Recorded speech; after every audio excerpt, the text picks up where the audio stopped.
called A Place for the Displaced. Right now, we're in a season where there's a lot of people that are being displaced, namely in Ukraine. There's a nation, a country that have been displaced because of a war with another nation, Russia. And displaced is simple. It just means to move from your proper place or your usual place, often to leave your home, typically because of war, persecution, or natural disaster. Like we can remember when everyone in New Orleans, because of Katrina, was displaced because of a natural disaster. Something took place and people had to move out of their homes. They had to leave their space. So I want to talk about a place for the displaced. In Luke chapter 5, Jesus is actually traveling, and as he's traveling, he notices someone. And when he notices this person, what's beautiful is he gets sidetracked, to say the least. But he begins to focus on this man, this individual in Luke chapter 5, verse 27. He notices this guy, and you may know the story. It's about a guy he's a tax collector. His name is Levi, Matthew. And so it says later on, Jesus left the town and he saw a tax collector. Now, watch. I love this version, this translation of Luke, because it gives us a descriptive. It says, with the usual reputation for cheating. So he explains the character of a tax collector with the usual reputation for cheating. Then it moves on. He says he's sitting at a tax collection booth.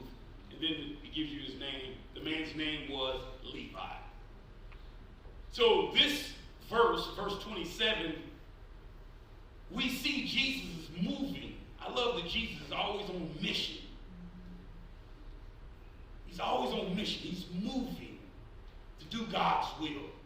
And what's real powerful about this is that it says that Jesus left the town and he saw the tax collector. I love that part because it's obvious that Jesus is always noticing someone that everyone else pays no attention to. Yeah. I love that. Yeah. Jesus said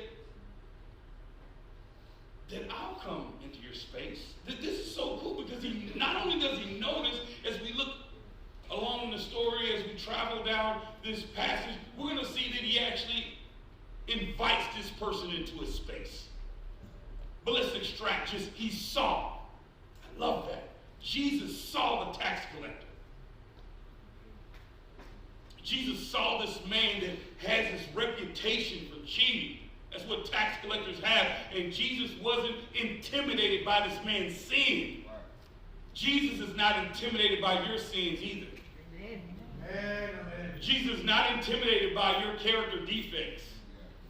So he says later on, as Jesus left the town, he saw a tax collector with the usual reputation for cheating, and he was sitting in the tax collection booth.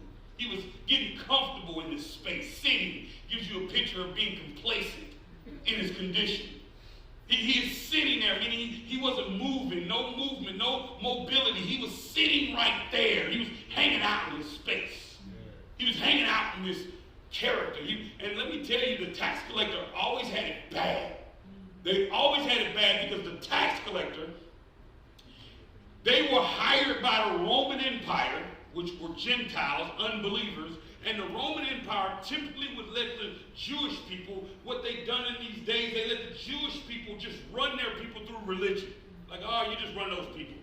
They're religious freaks, so you just run them with the laws and the Ten Commandments or whatever y'all want to do, but what I want you to do is make sure you pay me. Because we're in charge, we're ruling, The Roman Empire was in charge, so they said, you have to pay me. And what was crazy was the Gentiles, unbelievers, the people that were not chosen by God, this is what the Roman Empire was. According to the Israelites, they looked at them as if, like, you're a Gentile, you're a peasant. You know what? Why would you be working for this individual? Well, the Roman Empire would hire people from Israel, Jewish people, and they would get them to go take the money from their own people. So this tax collector, Levi, he's actually Jewish, and he's going to his own people, and he's asking them for money. Okay? So the reason why they say they had a reputation for being cheaters is because whatever percentage it was for the taxes, they would up it. Most tax collectors would up it just a little bit. They would shoot it up a little bit. Yeah. So if it was 5%, well, we're going to make it 6.5%. So they were getting a little bit for themselves. They would put 5% in one pocket, and they would put the 1.5% pocket in this pocket for themselves. So they were saving, they were skimming off the top. So the tax collector, what they would do is they would go to their Jewish people, and what was happening was the Jewish people looked at them like they were traitors, like you're betraying your whole nation. What is wrong with you? Why would you work for these people? Why would you work for sinners? Why are you even connected with them? Couldn't you get another job? And so this tax collector is sitting in his tax collection booth because really people don't want to mess with him. He's been displaced.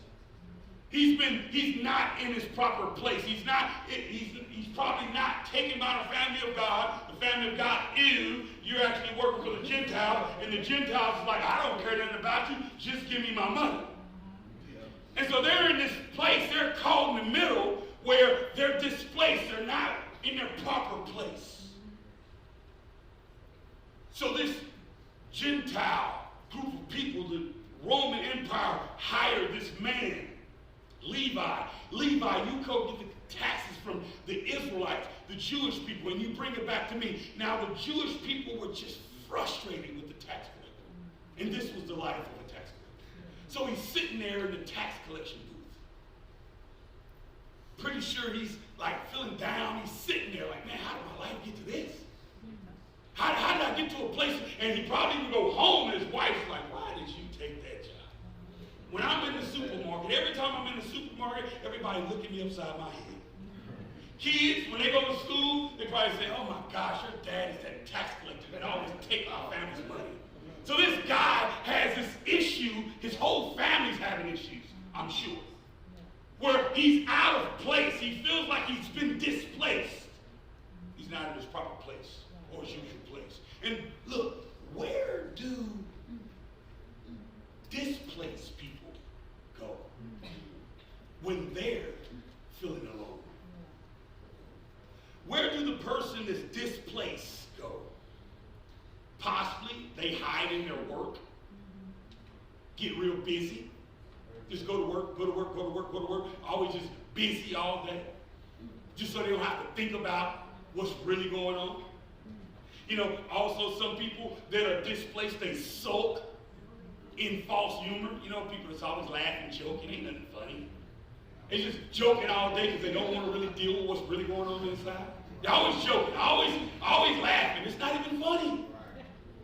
But they're always creating some type of humor because they don't want to look at reality. Also, people that are displaced, they indulge in their insecurities by materialism, looking all good, you know what I'm saying? Put a pound of makeup on, always getting their hair cut all day, looking all good, buying all these clothes just to look right because they got caught in the materialism because of their insecurities, because they don't want to look at, hey man, I'm not in my proper place. Also, people that are displaced, often they saturate themselves with sensualities. You know, diving into sexual sins, diving into relationships to think, you know, to try to cause for the pain within of not being in the proper place to be removed, but find themselves just getting caught up in an addictive sexual behavior, sensuality. Others run from all these things, and then they find themselves in a place where they have to run again, and they're just running because they've been displaced. They're just running from place to place. Because they know they're not in the right place, but they're just trying to find a place, and then they realize this is not the right place, and then they go to another place, and then they go to another place. Are you getting this or no? Yeah. Let me give you this. I want you to get this. God has a place for the displaced. God has a place for the displaced. Those who have been moved from their proper place. People who have not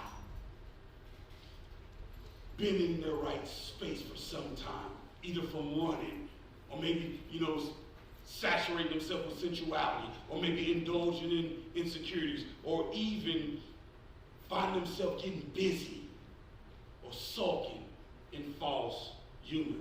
God has a place for the displaced. Let's continue in Luke chapter 5, verse 27. It says, later as Jesus left the town, he saw. I love that. It's hard for me to get past that. Because Jesus saw the person in their insecurities, indulging in their insecurities. Jesus sees when we're caught up in materialism. Jesus sees us when we're saturating ourselves with sensuality. Jesus sees us when we're, just busybodies, just trying to stay busy so we don't have to focus on what our real issue is. Have you ever seen someone have a loved one die, a funeral, and you'll see that loved one because they don't want to really deal with the situation. They're just busy cooking. You all right, baby? They're bringing everybody plates. They're cooking over and over and over again. They're doing everything. They're just staying busy because I just don't want to stop. I have to deal with the reality of my lost loved one. Well, sometimes we do that even when we're displaced. We find ourselves busy. And this is the great thing we need to get is Jesus sees us. He notices us. I don't want you to ever feel condemned. I don't want to ever see you putting yourself down. I don't want you to ever start thinking down about yourself because you may be displaced at a time. Don't ever start putting yourself down. That's not the heart of God. Don't let someone else do it either. That is not the heart of God. Now, that's the heart of somebody, but we're going to look at this. We're going to notice who they are in a moment, okay? Because we're going to continue the story. It says, later on, as Jesus left the town, he saw the tax collector. Meaning he paid attention to him. The tax collector, for some crazy reason, it got Jesus' attention. He saw him. You know why I believe that he saw him? He had his eyes open because his heart was open. Okay. See, Jesus had his eyes open because his heart was open. Often when our heart's not open, we blow past people that are hurting and we don't even pay no attention. Because our eyes are not open because our heart is not open. And so Jesus, he saw the tax collector. And look, it's so cool because it explains that the man is messed up. It says, you know what? With the usual reputation for cheating. So it's not even like a surprise that this guy's in sin. But Jesus still saw him. He took notice of this guy. I love that because this is contradictory to some Christians. Some Christians say, I don't want a part of you because you act like this, or because you live like this, or because you do certain things. This is not the heart of Jesus.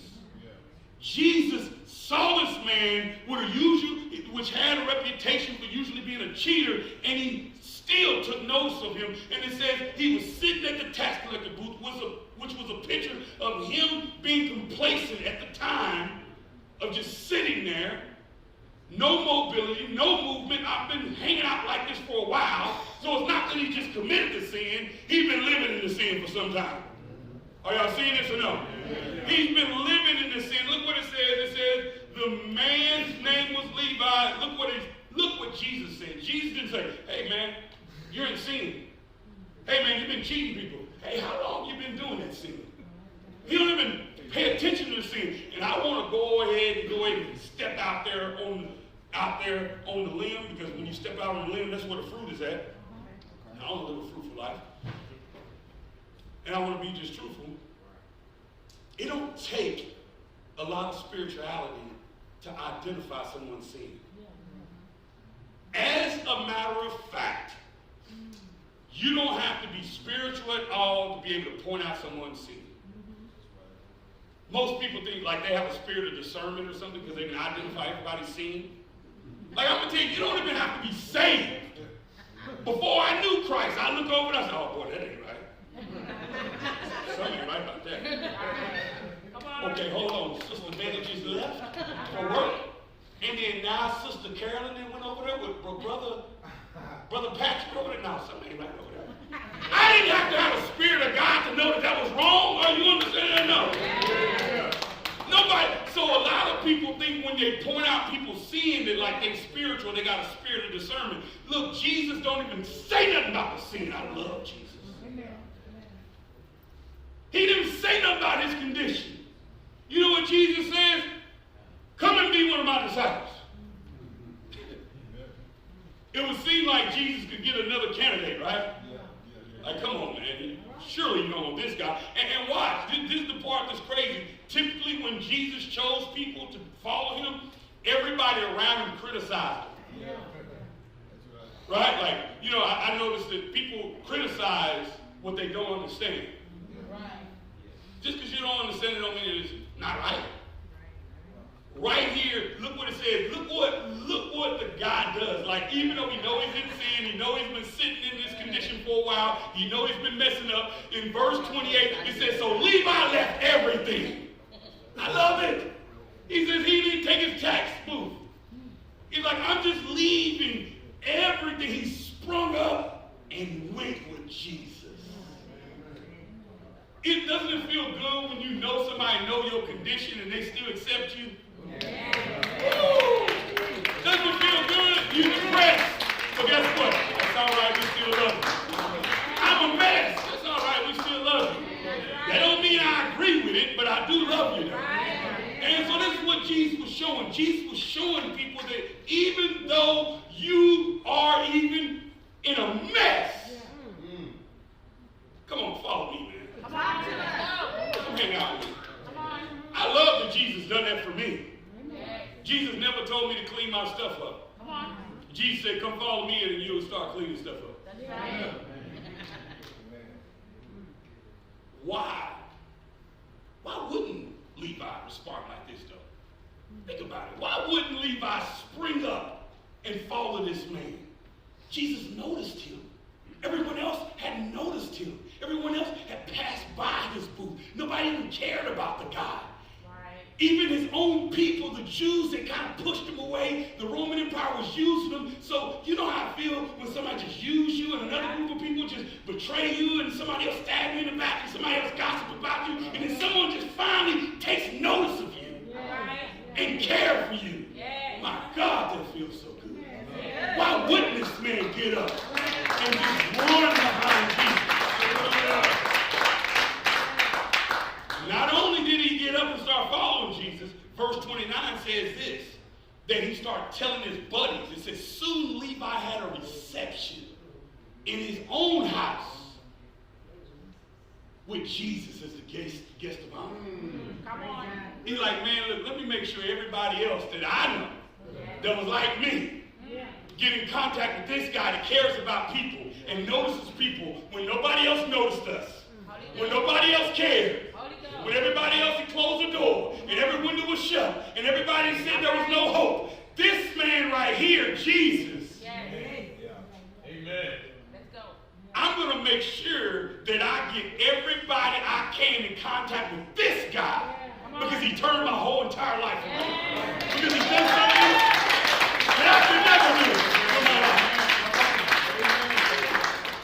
He said, look, he invited people that was like him. Many of Levi's friends, his fellow tax collectors and other guests, were there.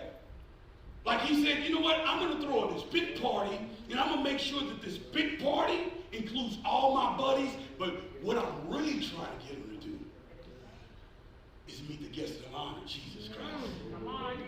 That's why it's so important for Easter. We always invite people, right? Easter is like the Super Bowl of Christianity. Everybody come out. And you bring everybody, you invite everybody, and don't worry about what they look like, how they act. Just bring them over here, and we're going to introduce them to the guest of honor, Jesus Christ. Levi's response to God having a place in his heart for him Because remember, this man was displaced. He wasn't in his proper place. He couldn't be with his people because they felt like he was a traitor and a betrayal. He really couldn't connect with the people of Rome because Rome didn't care nothing about him. They weren't even believers. They didn't even have the same belief. So he was caught in the middle. He was displaced. He wasn't in his proper place. Remember, displaced means when you're not in your proper place and it's caused because of war, persecution, or natural disaster. Okay? This is what displaced means. You're moved from your proper place. And so, what happens? Why do people get in this condition? Well, often because we may have just got comfortable there, like Levi. Levi, we may have indulged in something, indulged in insecurities. What I say about insecurities, where you begin to start, just begin to saturate yourself with sensualities and materialism, and you begin to start, having false humor, always laughing and joking because you don't want to never deal with the real situation at heart. You just really are there, and now you just get comfortable. You don't even know you out of place. Are y'all getting this or not? And even being in place don't even feel right.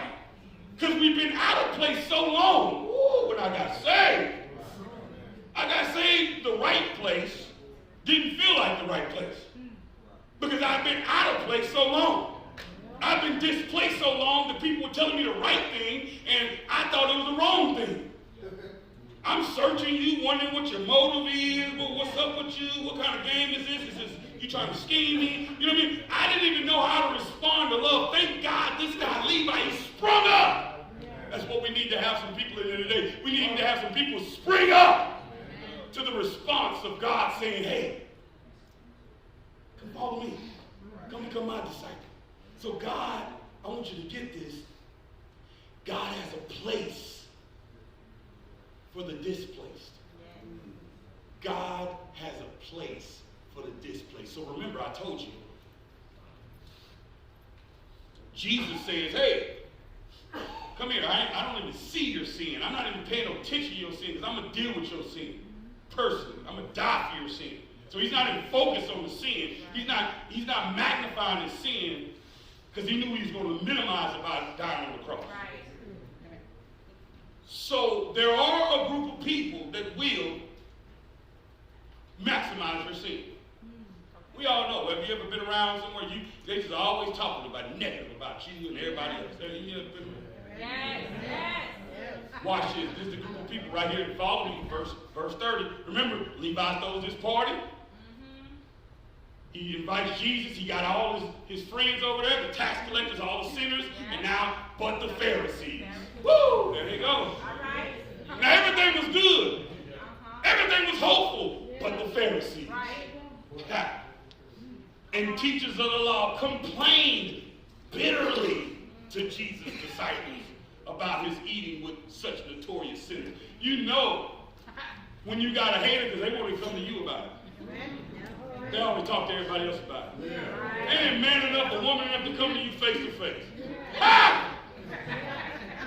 They want to come to you face to face. Say, look, Billy, man, I got a problem with you. I got a problem with the way you do this and that. Talk to me. Girl, you know what? I just get tired of Pastor Billy doing this. You know what I'm saying? You know what I mean? I'm trying to get somebody to agree, right? This is what the Pharisees do. The Pharisee is sitting over and talking to somebody else. When they come to Jesus, they begin to start complaining about how Jesus loved everybody. Now let me tell you, there's always three types of people. There's people who commit sin. There's people who criticize sin, but there's only one person that'll cure sin. Right. And that's Jesus Christ. That's right. What was going on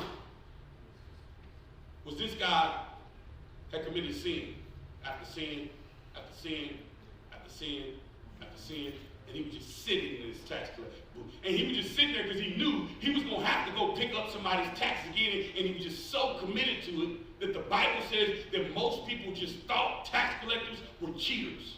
That was their reputation. Most of them was, and he knew he was going to have to continue to function in this vicious cycle of sin that he had created him by himself.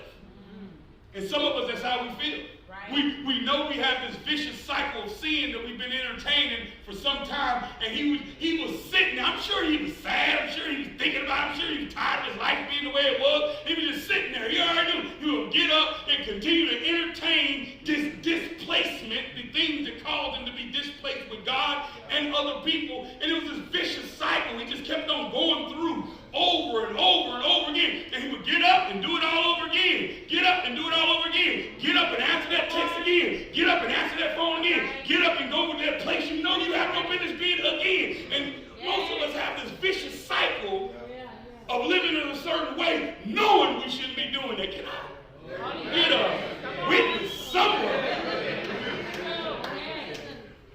So he says that the people start talking crazy about him. Gossiping to him, complaining about how Jesus loved people that had vicious cycles. Jesus loved people that was in a mess. Jesus loved people that had it bad. Jesus loved people that were off. And Jesus loved people that were displaced. Look, God has a place for the displaced. Some people are just consumed with the problem, right? That's what they were consumed by. They got a problem. Well, you do too. But God has a place for the displaced. And I'm going to tell you, it's his heart. God has a place for you, and it's in his heart. He has a place in his heart, whether you're hiding through work, being a workaholic and working, being a busybody, whether it's having false humor and just not wanting to really look at the situation or the seriousness of the matter. Just always joking, playing. That's your defense mechanism so nobody can ever get close to you. Or maybe people that sulk in humor, and also people who indulge in insecurities. They just have all these insecurities about themselves. So they try to, begin to start diving into materialism to make themselves feel good on the inside. But it's only Jesus that can solve that. It's only because of us being displaced and not in the proper place. Maybe, God has a heart for the person that's saturated with sensuality, that just loves to dive into sexual sins. He has a place in his heart for that person. He has a place for the person that's running from all the places that's right for them. It's just been running. God has a place for the displaced. So what is the proper place for those who have been displaced? Those who have been moved because of war, because of persecution, because of natural disasters. Obviously, we know the physical meaning behind that, but let me go ahead and give you the spiritual. Often we're at war with these insecurities. We're at war with these sexual and sensual mentalities. We're at war with busyness. We're at war with this false humor. We're at war with this flesh. We're at war with it. And because we're at war with it, we lose the war and we're out of place. Let me explain. Because of the natural disaster of Katrina, people were displaced because they lost that war. You just can't beat a hurricane. I mean, how can you beat that? Also, displaced if you run. Still not at home. Ukraine, they're losing that war. It's just, some say it's unfair, and often it is, so Russia begins to start attacking Ukraine, and because they're losing, they're displaced. And when we lose the war with our flesh, we're displaced. We're not in our proper place. We're not where God wants us to be. Are y'all getting this or no? We're not where we're supposed to be. So where is the proper place? Well, we know it's in God's presence. See, when we lose the battle with the flesh, we're not in God's presence now. We're in our flesh. Obviously, we can ask the Lord to forgive us and, He'll accept us. But the ultimate goal for the Christian is to learn to practice God's presence, to learn to live in God's presence, learn to allow things to take place all around you. But nope, I'm in God's presence. Right. Your attitude has nothing to do with me because I am in God's presence. Right. And it's not your fault. Right.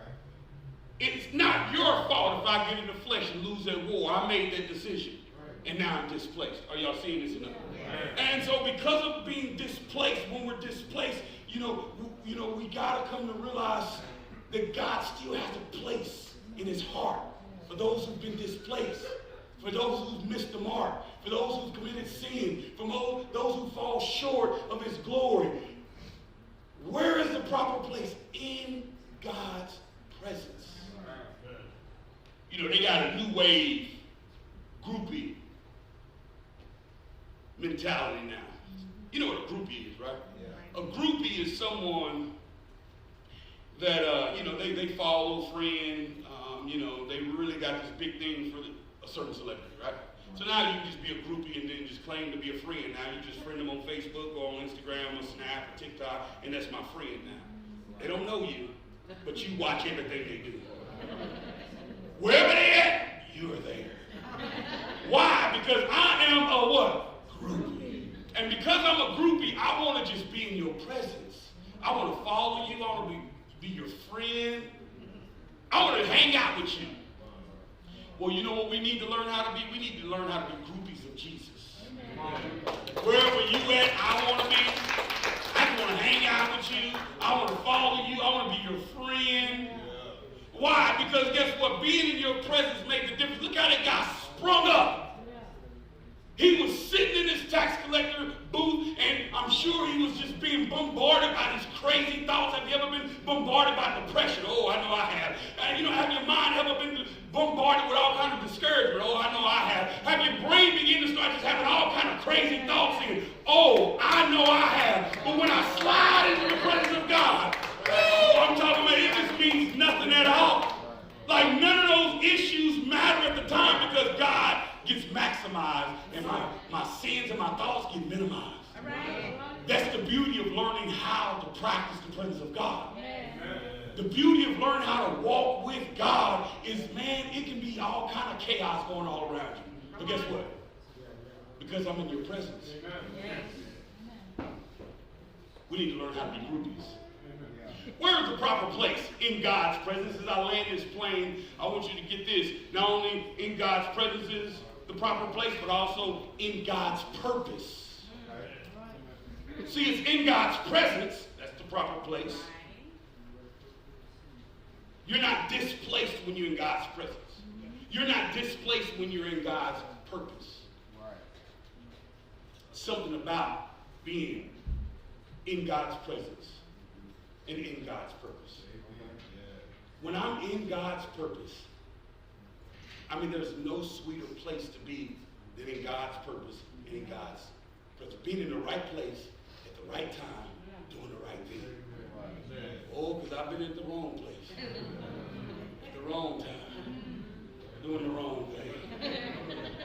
And that didn't feel good at all. Not at all. But being in the right place at the right time, doing the right thing, makes the difference. Being in God's purpose.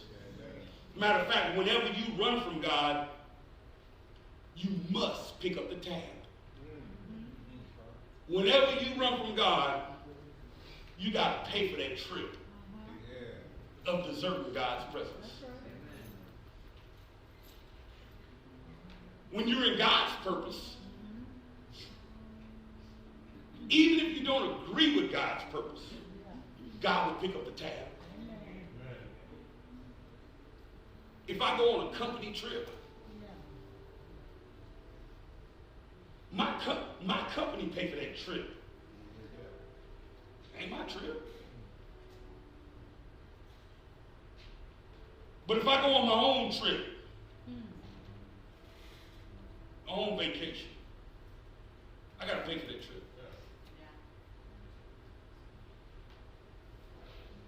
If it's your trip, you must pay for it. That's why it's so important being in the right place. Because being in the right place, God takes you to where he wants you to be. In his purpose. In his presence.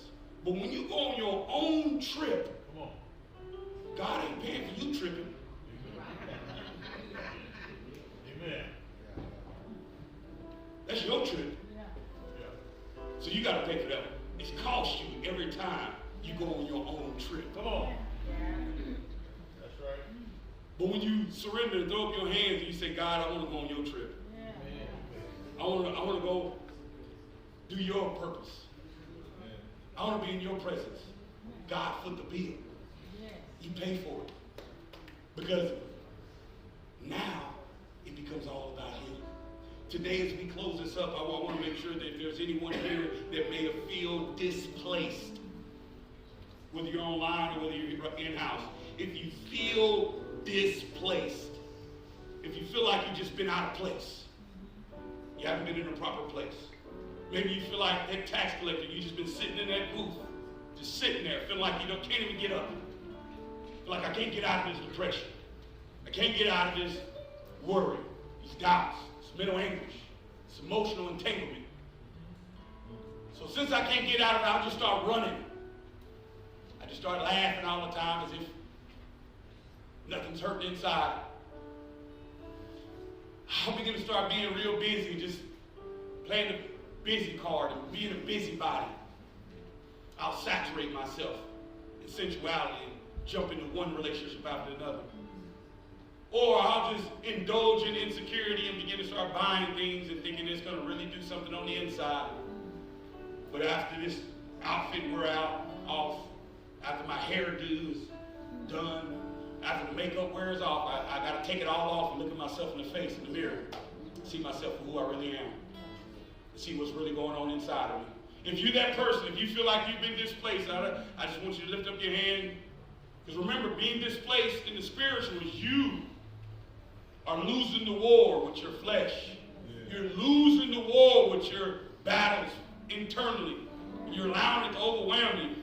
Today is the day that we lift up our hearts, lift up our hands, lift up our life, and allow Jesus to spring something up, just like the tax collector. He sprung up. There's anyone who wants to spring up today with dramatic growth and bring distance between that violence, that disaster,